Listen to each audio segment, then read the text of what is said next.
جب تمہیں لگے کہ اب بس تمہاری برداشت ختم ہونے کو ہے تو جان لو کہ آزمائش اپنے اختتام پر ہے، کیونکہ اللہ کا وعدہ ہے کہ وہ برداشت سے زیادہ بوجھ نہیں ڈالتا۔ جہاں ساری امیدیں ٹوٹ جاتی ہیں وہاں سے اللہ کی ذات معجزے کرنا شروع کرتی ہے۔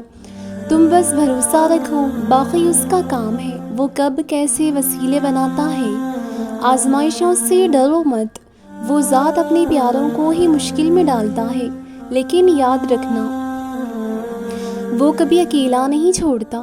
ہر قدم پر بڑے غور سے تمہاری دعاؤں کو سنتا ہے اور ان قریب وہ تمہیں تمہارے صبر کا صلہ دے گا۔ بس اسی پر بھروسہ کرنا۔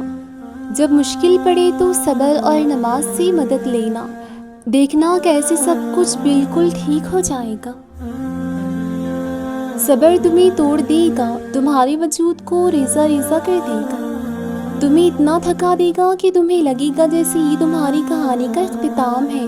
لیکن تم پھر بھی دعا مانگنا مت چھوڑنا، تم پھر بھی اللہ کو پکارنا مت چھوڑنا۔ آزمائش تمہیں ہمت ہارنے کی ہر ممکن وجہ دے گی، لیکن تمہیں اللہ کی محبت کے لیے آگے بڑھنا ہے، تمہیں اللہ کا وعدہ یاد رکھنا ہے۔ تمہیں یہ یاد رکھنا ہے کہ اللہ صبر کرنے والوں کو پسند کرتا ہے۔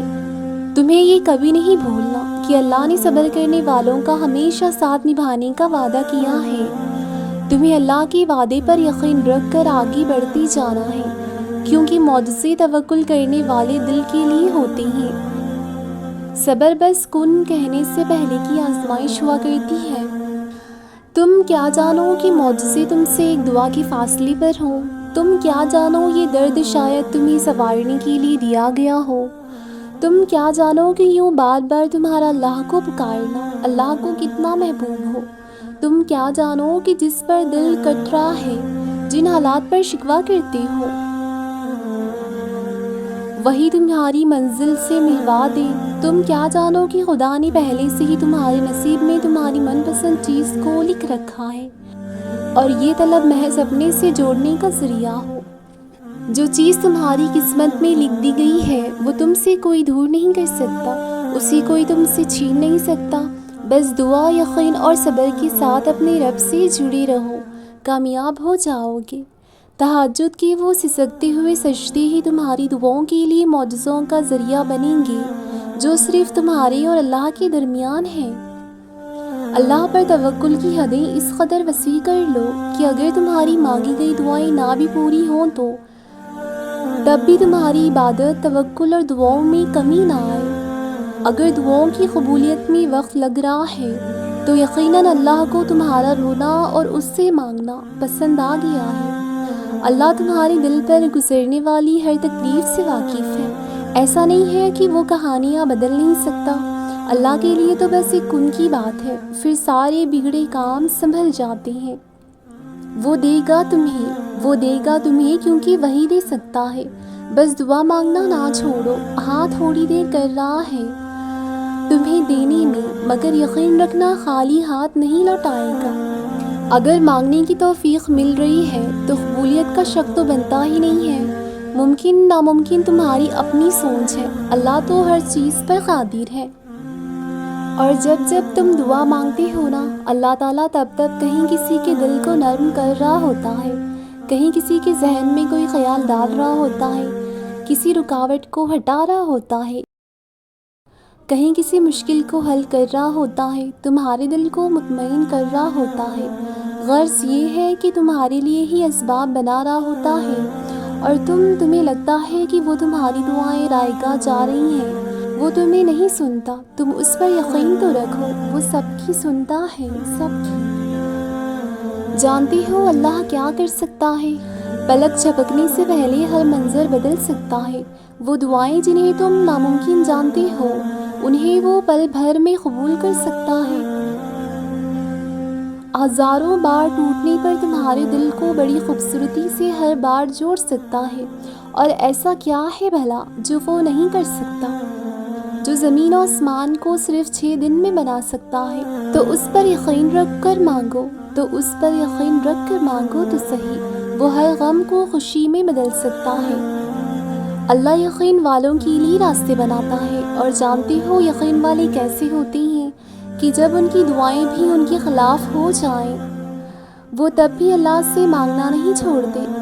جب ساری دنیا ان کے آنکھوں کے سامنے بڑھتی ہوئی دکھائی دے رہی ہوتی ہے اور وہ تب بھی آسمان کی جانب دیکھ کر کہتے ہیں ہمیں پتہ ہے تو ہمیں تھام لے گا، تو بتاؤ پھر کیا تم اتنا یقین کرتے ہو؟ کیا تم اتنا یقین کرتے ہو اس پر کہ اپنے منصوبوں کو اس کے منصوبوں کے لیے ترک کر دو؟ اللہ تعالیٰ سے ہمیشہ اچھا گمان رکھا کریں۔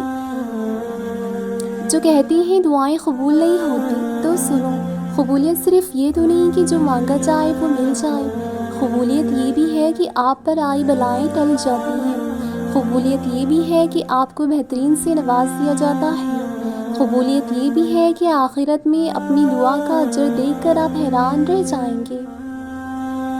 کوئی شک نہیں، آزمائش بہت مشکل اور تکلیف دہ ہوتی ہے۔ کبھی کبھار دعاؤں میں ہاتھ اٹھ جاتے ہیں مگر زبان خاموش ہو جاتی ہے، دل و دماغ اس قدر تھک جاتا ہے کہ بس اتنا جانتا ہے کہ جو اب ہوگا خوشی سے برداشت کر لینا ہے، لیکن اسی تھکان کے لمحوں میں اللہ پاک کچھ ایسا عطا کر دیتا ہے جس کی شدت سے چاہ ہوتی ہے تو صبر جاری رکھیں، دعائیں مانگیں۔ نہیں بھی سمجھ آ رہی کیا مانگنا ہے یا نہیں زبان ساتھ دے رہی تو بس ہاتھ اٹھا لیں، اور وہ بہتر جانتا ہے کہ تم کیا مانگنا چاہ رہے ہو اور تمہیں کیا چاہیے۔ کبھی کبھی اللہ ایسی خواہشات میں ہمارا دل لگا دیتا ہے جن کا ملنا ہمارے نصیب میں نہیں ہوتا۔ کیوں؟ جب نصیب میں ہی نہیں ہوتا تو دل کیوں ایسی خواہش میں لگا دیتا ہے؟ کیوں اس چیز کو ہم سے اتنا فاصلے پر رکھ دیتا ہے کہ جتنا اسے پانے کی دعائیں کرتے ہیں اتنی ہی دور لگتی محسوس ہوتی ہے؟ کیونکہ اللہ تعالیٰ ہمیں اس مقام تک لانا چاہتا ہے جہاں صرف اس کے محبوب بندے ہوتے ہیں، وہ مقام جہاں تک سب کی رسائی نہیں، وہ مقام جہاں تمہارے توکل، تمہارے سجدے، تمہارا صبر اور تمہارے آنسو اور تمہاری عبادتیں تمہیں اس کا پیارا بناتی ہیں، اور ہر کوئی تو اس کا پیارا نہیں ہوتا، اور تب اپنے لیے مانگتے مانگتے تم اس راستے کو چل پڑتے ہو جس کی آخر پر وہ تمہارا منتظر ہوتا ہے۔ دیکھیے گا ایک دن آپ خود مسکراتے ہوئے کہیں گے کہ اللہ جی نے میری دعا ایسے قبول کی ہے کہ میں نے کبھی سوچا بھی نہیں تھا، اللہ جی نے وہ معجزہ کر دیا جس کا میں نے کبھی تصور بھی نہیں کیا تھا۔ اور دیکھیے گا کہ یہ کہتے ہوئے آپ کی آنکھیں نم ہوں گی اور آپ کا دل جو اتنا سفر طے کرتے کرتے تھک چکا تھا اب اطمینان میں ہوگا۔ یہ بات تو اللہ جی سورۃ الضحیٰ میں بھی فرماتی ہیں کہ عنقریب آپ کا رب آپ کو اتنا دے گا کہ آپ راضی ہو جائیں گے۔ بس صبر کریں، وہ وقت بہت قریب ہے۔